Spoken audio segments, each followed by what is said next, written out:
Hi, I'm Charith Mendis, and first of all, let me apologize for not being in person at this past workshop. My plane has been delayed, and now I'm stuck in hotel until I can come on Tuesday, hopefully. So with that, let me start. Uh, uh, so today I'm going to talk about optimizations and abstractions for sparse machine learning. As you may know, deep learning has become pervasive these days. From the traditional convolutional neural networks to recurrent neural networks to transformer architectures that power modern large language models to sparse neural networks such as graph neural networks, there are a diverse sets of neural network topologies that have garnered a lot of attention from both the hardware and software community. And as these models grow larger and larger, sparsity is going to be a major driver of scalability. And there are two forms of sparsity that are prevalent in neural networks. The first one is related to the neural network pruning, where you take an already trained neural network and try to get rid of few certain sets of weights such that the accuracy of the original neural network is maintained.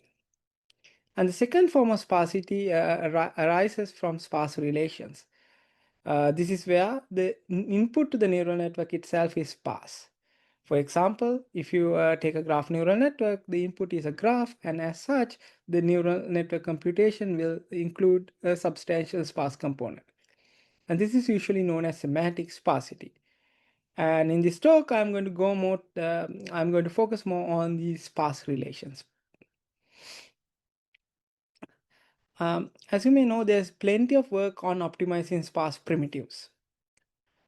So these sparse primitives can be SPMM, SVDMM, or like operations. And there's been a lot of libraries that are built to provide high performance implementations like ImTel-MKL, QSparse.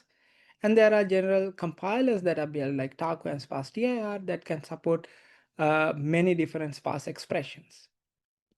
However, optimizing for sparse machine learning is more than that. Sometimes these sparse primitives may not contain enough representations to allow certain workloads. And more importantly, sparse machine learning has many non-sparse components. And these interactions are often missed by just focusing on the primitives. And finally, just focusing on the primitives can miss certain domain-specific optimizations as well. And fourth, sparse machine learning is not always works on extremely sparse matrices, but also on moderately sparse matrices like sparse attention, and as such, they may be suboptimal. The existing libraries may be suboptimal for those tasks. Therefore, I think we need to have a better holistic view of these computations to provide better abstractions and optimizations. And in this talk, I will go into some details of it.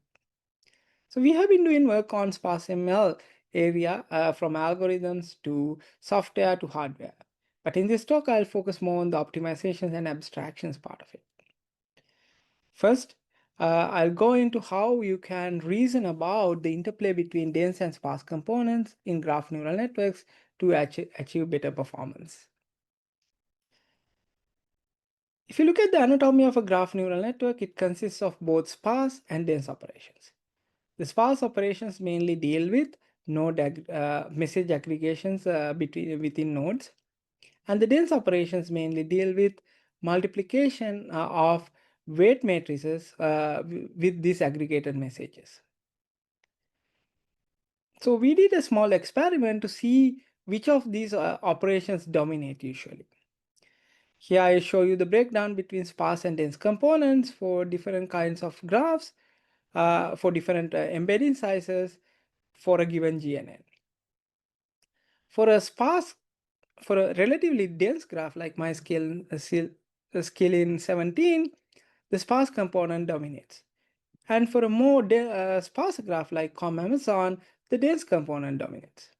And similarly, depending on the embedding sizes, the domination patterns also change. And also like for CPUs compared to GPUs, the breakdowns are also different. So there is no one panacea or one technique that will work or that can exploit this observation to get better performance. Or more rather, we need some way to dynamically control the number of sparse and dense operations out there. So our solution to this was to use matrix reassociations. More specifically, given neural network computation, we will try out different matrix reassociations and we'll use the best according to the density of the graph. For example, if you take this graph convolution neural network computation, it has different dense matrices like D, H, W, and the adjacency matrix A is sparse. And based on how you reassociate, it can lead to different sparse dense components. If you reassociate from the right, this will result in 3 dense operations compared to 1 sparse operation. So this is more beneficial when the bottleneck is sparse. Whereas if you reassociate from the left, this will result in 2 sparse operations and 1 dense operation. So this is more beneficial when the bottleneck is dense. So now the goal is to automatically find these associations and select the best. To do that, we build this system known as Sensei, which consumes a graph neural network computation written in a message passing style, and its offline compilation stage consumes this representation, converts it to a matrix-based IR, and from that, we follow a few steps to generate all possible semantically equivalent reassociations. And note that these semantically equivalent reassociations will result in different sparse and dense primitives. And then given these reassociations, we have a lightweight online stage that use pre-trained cost models, extremely lightweight, to decide which reassociation to use. So we implemented this on a baseline system, more specifically on DGL. And here I show you results for different graphs in the x-axis, and y-axis is the speed up, so the higher the better. And as you can see, in most cases, we were able to achieve good speed ups. And moreover, Sensei is not specific to a particular system. It's actually general across. It can be implemented in any graph neural network compiler. So we implemented it inside C star, and we got similar results. Okay. Now, next I will show you how you can build more domain-specific optimizations that will enable that actually enabled us to provide better abstractions for another sparse ML workload known as temporal graph neural networks. So graphs usually change. They are not static. For example, social network graphs, financial network graphs change across time. So these temporal graph neural networks are a special class of graph neural networks that actually processes graphs with time information embedded in them. So they are usually more computationally expensive than the static versions. And what we noticed was there was no good first-class programming support for these networks. Most of the time, people will just use static graph neural network frameworks or would just use PyTorch to code them up. And this will result in a lot of missed opportunities for optimizations, as well as it may be difficult for the programmer to express these computations. So next we profiled, as with static graph neural networks, we profiled this one of the TGNN models known as temporal graph attention networks. And what we found out was majority of the time was not spent on sparse operations. It was actually spent on this attention computation. So then we build a system known as CGOpt that will reduce this attention computation significantly and getting speedups up to 6x. As shown in the right hand side. So you may notice maybe we have a better attention here. We definitely did not invent flash attention. So rather what we did was we found that most of the computations in these temporal graph neural networks have redundancies. So in TGOpt we eliminated them using one key observation, that even though these graphs change, they do not change drastically. The changes are more incremental. So we came up with like 3 different optimizations: deduplication, memoization, precomputation, to optimize these workloads. So in this talk, I'll go into memoization a little bit. In order to motivate this, like let's look at the temporal neighborhood of a node V here, and assume that between timestamp T4 and T6 that I have shown you here, a new edge interaction comes up at timestamp T5. So the temporal neighborhood varies, but it varies only slightly. And in fact, most of the temporal neighborhood remains the same. So that means like maybe in the calculation of embeddings for V, we could use the embeddings of this same subgraphs. And this is not an isolated phenomenon. This is the most prevalent phenomenon across all timestamps. And in fact, if you look at this graph shown towards your right, the blue line shows that most of the embeddings can be reused across timestamps compared to being recomputed. So then we came up with a memoization technique to leverage this, which I'm not going to go to detail in this talk. So by doing memoization and the other 2 related optimizations, we were able to achieve significant speedups over a baseline implementation, sometimes achieving up to 6x. Okay, that's good. On both CPUs and GPUs. So that's a hardware agnostic in this case. However, TG-opt was completely implemented by hand by one of my students, and it was hard to transfer the same benefits to different TGNN models. So to alleviate this issue, we came up with a framework with first-class support for these redundancy-aware optimizations targeting the TGNN workloads. So this framework known as TG Lite has ready-to-use functions and domain-specific data structures specifically tailored to temporal graph neural networks, and also different optimization operators that can that the users can exploit to perform redundancy-aware optimization. TG Lite is mainly powered by a data structure that we developed known as T blocks. So these T blocks under the hood represents all the temporal dependencies, and moreover the way it represents these temporal dependencies is by building a mapping between target and neighbor nodes incrementally. So this incremental representation allows us to cache certain data items automatically.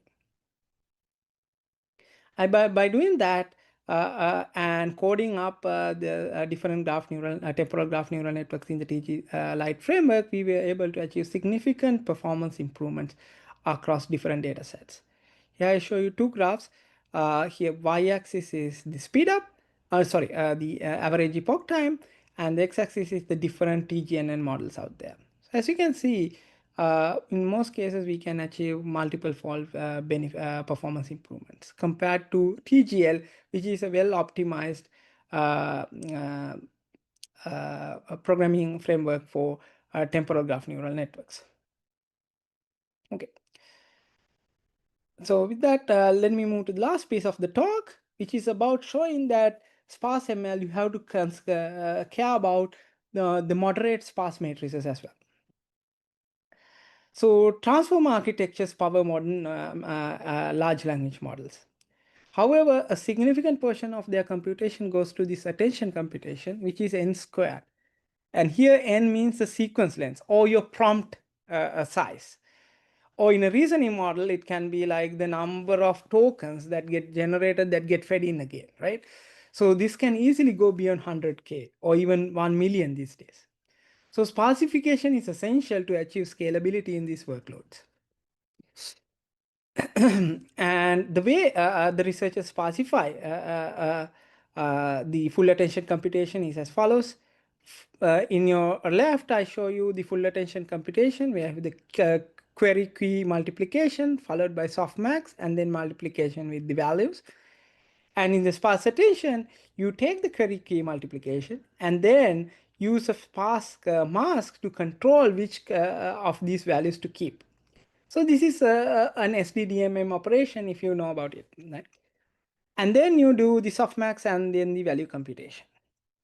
So maybe you can use an existing SDDMM library and SPMM library and it should be good. And however, what we notice is achieving good performance in sparse attention is very difficult. Actually, most of the libraries, if you use it, will result in a slowdown compared to using just dense. The reason is sparsity in sparse MHSA is moderate. And in sometimes the density is as high as 50%. So sparse libraries that are tuned for extreme sparsity may not work. Their metadata overhead is too high. That means we would need a more compressed format that is tailored to sparse attention to make it work. So this is where we came up with a new format known as sparse affine compressed sparse row. So key here is that we notice even though the sparsity is moderate, there's a lot of structure to this sparsity. And actually, the structure can be expressed as an affine equation. So rather than representing every non-zero individually in affine compressed sparse row, we represent rows row by row using a few affine indices. So now we reduce the number of metadata overhead from order of number of non-zeros to order of number of rows. However, this doesn't solve the problem completely because developing format itself is not enough. You need to produce good code that will get you good performance. And this is where we develop this SPLAT framework, a novel GPU code generation framework for sparse attention workloads. And the SPAT works on ACSR matrices, and it has provably minimal amount of tiles being created, actually with good performance guarantees, and it has fast indexing schemes that we build, and novel optimizations like span specialization, and so on. And moreover, we implemented multiple different patterns using SPLAT, and it was able to optimize almost every one of them. So it is very general.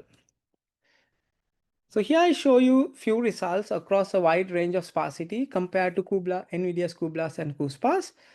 And for three of these patterns, as you can see, the red line, which is flat, performs better up to a certain density level that we care about. And after that, of course, like cuBLAS is going to be better, but within the density levels that sparse attention care about, which is between 20 and 50% dense, Splat outperforms all of these hand-tuned libraries. And moreover, there are other handwritten libraries for these sparse attention workloads using TVM or Triton kernels. So Splat was also able to outperform these kernels. Yeah, here. Okay, in concluding my talk, I have shown you that optimizing sparse ML goes beyond optimizing just the sparse primitives. You need to think about compositions of different components like dense components, and you need to think about other domain-specific optimizations, and you need to think about the computation holistically. And finally, you need to also think about developing good code generation strategies for moderate sparse matrices, which is important. So with that, if you have any questions, unfortunately, I can't answer them. I'll be hopefully in person on Tuesday, and I hope to see you all there. Thank you.